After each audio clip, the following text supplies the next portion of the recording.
सुप्रभात बच्चों, कैसे हैं आप सभी। मैं उम्मीद करती हूँ आप सभी बहुत अच्छे होंगे और घर पे मन से पढ़ाई कर रहे होंगे। मैं कुमारी प्रियंका आ गई हूँ कक्षा 3 की हिंदी लेकर। तो बच्चों, आज हम सभी पाठ 6 का प्रश्नोत्तर करेंगे। जो भी प्रश्न हमारे बच गए हैं उसे आज हम कंप्लीट कर लेंगे। तो चलिए कंप्लीट करते हैं। आज का प्रश्न है बच्चों, कौन सी चीज़ कहाँ। सालू को बहुत सी चीज़ों के नाम आते हैं, ठीक है, और यहाँ पे उसने अपनी सूची बनाई है, ठीक है बच्चों।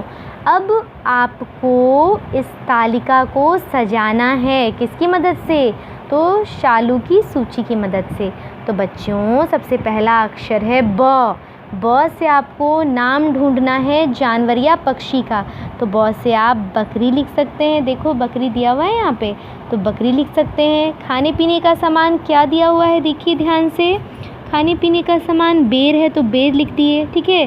खेल का नाम या सामान, तो खेल का सामान या नाम में बच्चों क्या हो जाएगा, देखो ध्यान से, दिख रहा है कहीं पे, बल्ला। ये देखो बल्ला, ठीक है। फिर मौ से आप लिख सकते हैं मगर, मसाला, मार कुटाई। उसके बाद क से, जैसा कि यहाँ दिया हुआ है, कबूतर, ककड़ी, कंकड़, है ना बच्चों।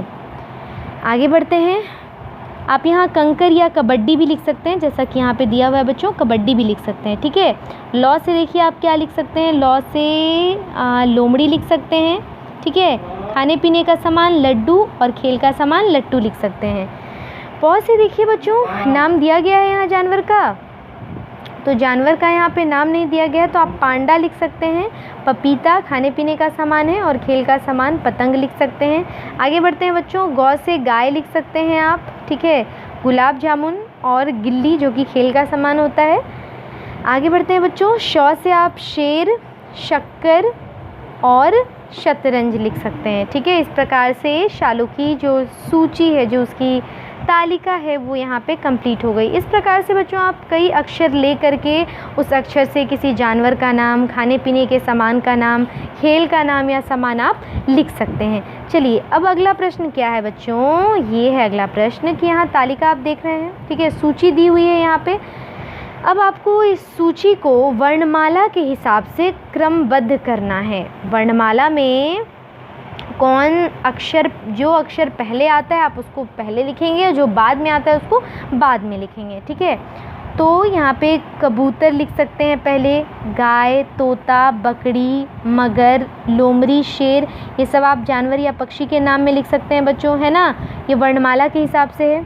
आगे देखिए, खाने पीने का सामान में आप ककड़ी, गुलाब जामुन, चटनी, पपीता, पेड़ा, बेर, मसाला, लड्डू, शक्कर, शहतूत लिख सकते हैं, ठीक है।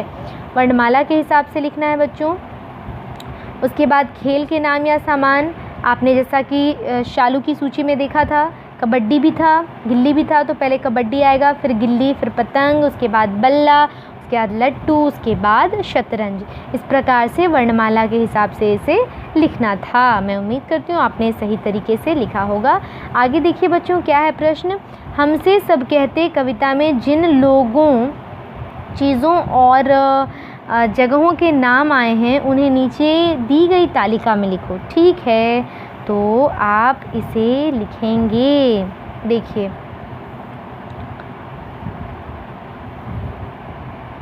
यहाँ पे है बच्चों, लोग, चीज़, जगह, ठीक है। तो सबसे पहला जो प्रश्न है इसमें है भैया। तो भैया आपको देखो करना क्या है ना, कि आपने एक पूरी कविता पढ़ी, ठीक है, उसमें से आपको लोग यानी लोगों के जो नाम हैं, किसी भी चीज़ का नाम यानी लोगों का नाम आप इस तालिका में लिखेंगे।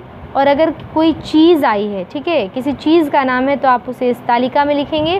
और अगर किसी जगह का नाम आया है या जगह के बारे में बताया जा रहा है, तो आप उसको इस तालिका में लिखेंगे, उन शब्दों को। तो लोग, ठीक है, किसी का नाम जैसे भैया आया है इस कविता में, अम्मा आई हैं, पापा, सूर्य, चांद, बादल, हवा, हम, ठीक है, ये सब नाम है बच्चों। लोगों को इस प्रकार से दर्शाया गया है कविता में। उसके बाद चीज़ में बच्चों आप लिख सकते हैं धूप, चांदनी, जलधार, खिलौने, है ना। और जगह में यहाँ, अंदर, घर भर, बाहर, ठीक है। तो इस प्रकार से आप लिख सकते हैं। तो प्रश्न जैसा कि कहा गया था, हमसे सब कहते कविता में जिन लोगों, चीज़ों और जगहों के नाम आए हैं उन्हें नीचे गई जो आपकी तालिका दी गई है उसमें आपको लिखना है। तो लोग में आप भैया, अम्मा, पापा, सूर्य, चांद, बादल, हवा हम लिख सकते हैं। चीज़ में धूप, चांदनी, जलधार, खिलौने लिख सकते हैं।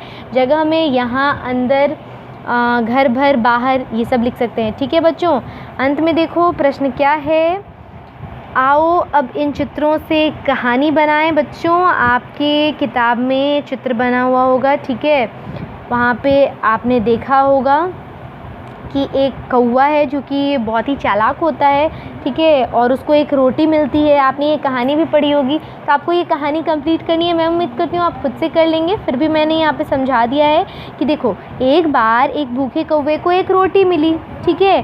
कौवे के पास रोटी देखकर किसका मन ललचाया? लोमड़ी का मन ललचाया और कौवे से रोटी लेने की सोचने लगी।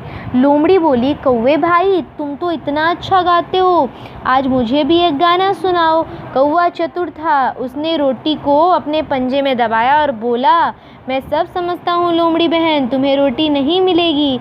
लोमड़ी बुरा सा मुंह बनाकर चली गई और कौवा मज़े से रोटी खाने लगा। ठीक है बच्चों, इस प्रकार से आपकी किताब में चित्र दिया गया है। आप उस चित्र को देख करके कहानी लिखेंगे, बनाएंगे। तो मैं उम्मीद करती हूँ आप लोग मन से पढ़ रहे होंगे घर पे, और जो भी मैं बता रही हूँ उसे नोट डाउन भी कर रहे होंगे। तो पार्ट 6 यहीं पे समाप्त होता है। जिस बच्चे की हैंडराइटिंग बहुत अच्छी हुई है उसे मेरी तरफ से मिल रहा है A+, साथ ही स्टार पॉइंट आपको मिल रहा है और स्माइली पॉइंट भी मैं दे रही हूँ। तो मैं उम्मीद करती हूँ आप इसी प्रकार से पढ़ते रहिए और बढ़ते रहिए बच्चों। मैं फिर आऊँगी कक्षा 3 की हिंदी लेकर के। धन्यवाद।